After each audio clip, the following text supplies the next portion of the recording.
Now here you have seen this instrument is the most beautiful instrument that is created within us during the process of our evolution.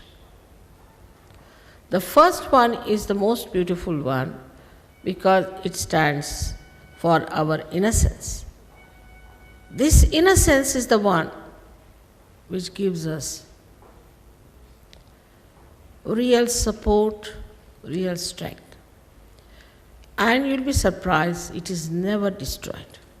It may be overshadowed, there may be clouds, maybe it may look to be a very dark sky, maybe a hopeless case. Some people might say that we have destroyed our innocence.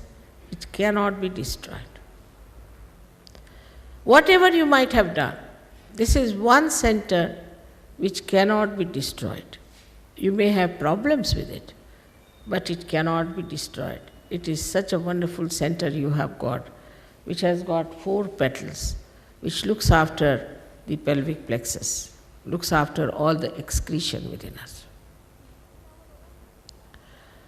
In our own freedom, so-called, we do all kinds of things which may not be benevolent for ourselves. Doesn't matter. Kundalini cannot be destroyed. The source which is going to give you the self-realization, I say she is your individual mother. And this mother is such a loving mother. And she knows each and everything about you from your past lives. She knows you very well. She's just waiting for a chance that she can be awakened and she can give you your second birth. So what happens in the second centers when it enters? You just become dynamic because the second center is for aesthetics and for creativity. So this violence, this anger, this temper is not your creation. It's the creation of your liver.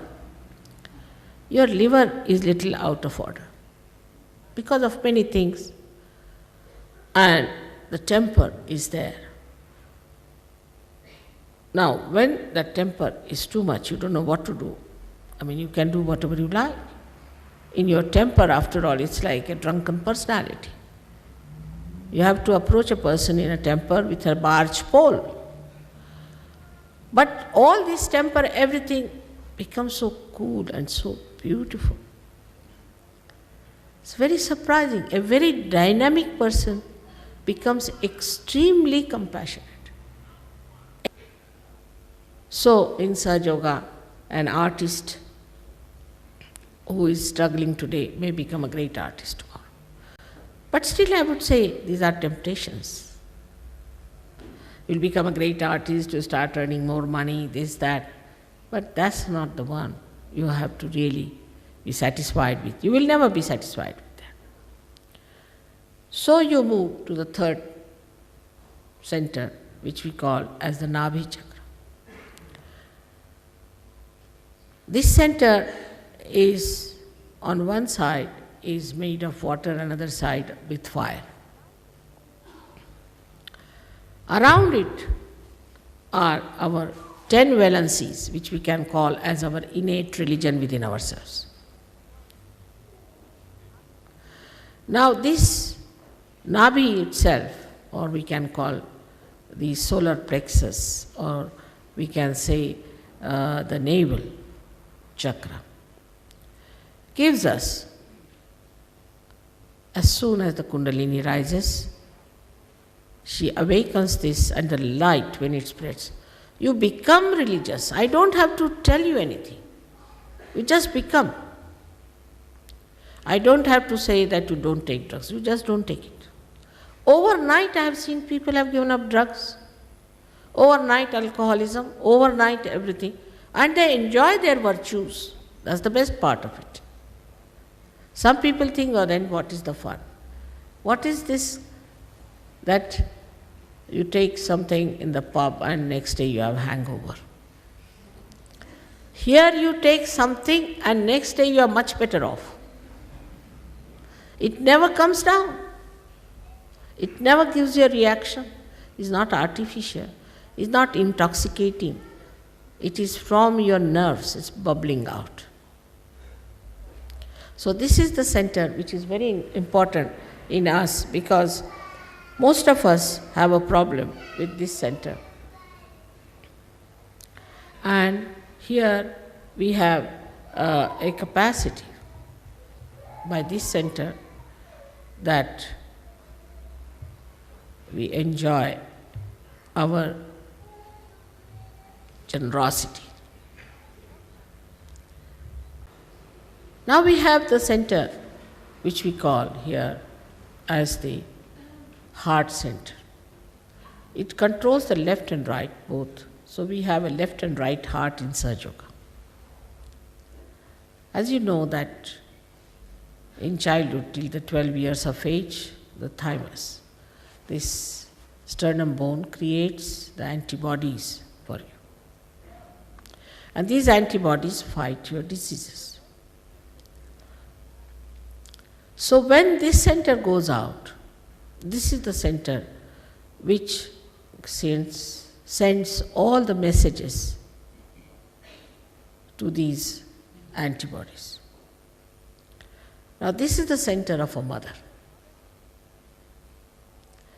When your motherhood is challenged, you develop breast cancer.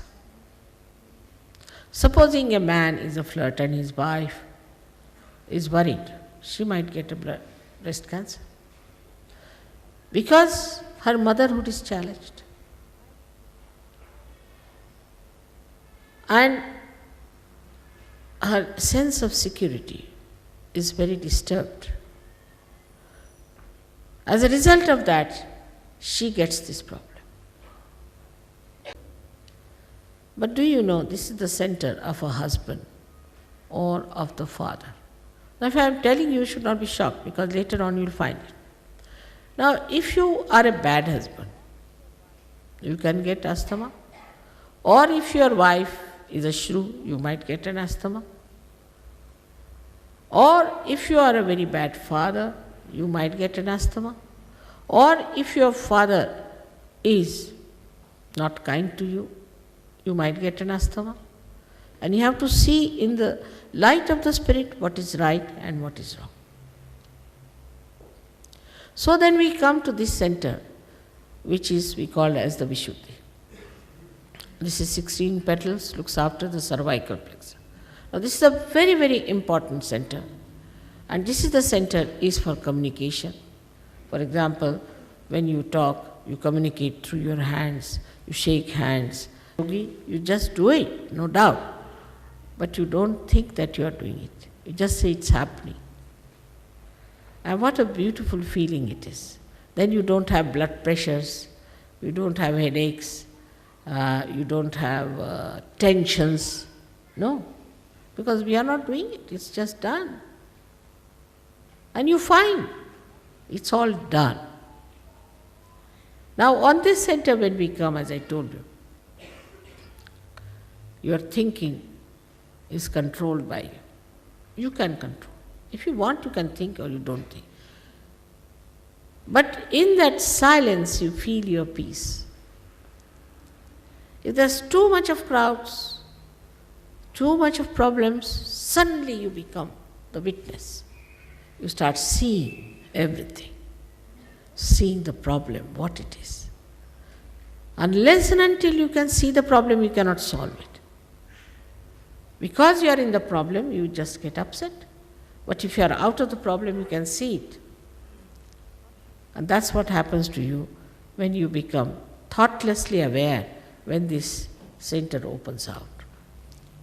Last but not the least is the center of limbic area, which is very important. Now, I do not know it has been discovered or not, but will be very soon discovered that very strong things like cracks and all that have got sulfuric acid in it. And that doesn't go anywhere in the body, just rushes into the limbic area. Now this limbic area is a hollow place, which has got all cells here very sensitive to joy, happiness. But they become numb, so numb that ordinary music you cannot hear. Somebody has to scream at you, has to shout at you, he has to jump on it. Otherwise you cannot enjoy. Then it has to be worse and worse and worse and worse. I don't know, now with cracks, later on they might develop something even more poisonous. Because it has to excite this limbic area, which is such an important thing. But as soon as the Kundalini enters into that area, limbic area, she soothes it, and it opens like a lotus, 1,000-petal lotus. It opens, and then the Kundalini emerges out of your fontanelle bone area and gets connected to the all-pervading power. Then you start feeling the cool breeze in your hand. You can feel it all over. Some people in the beginning who felt cool breeze would not believe it. So they closed doors, everything, and sat down to see. Still they were feeling it. But it works. Works in the sense that you get empowered.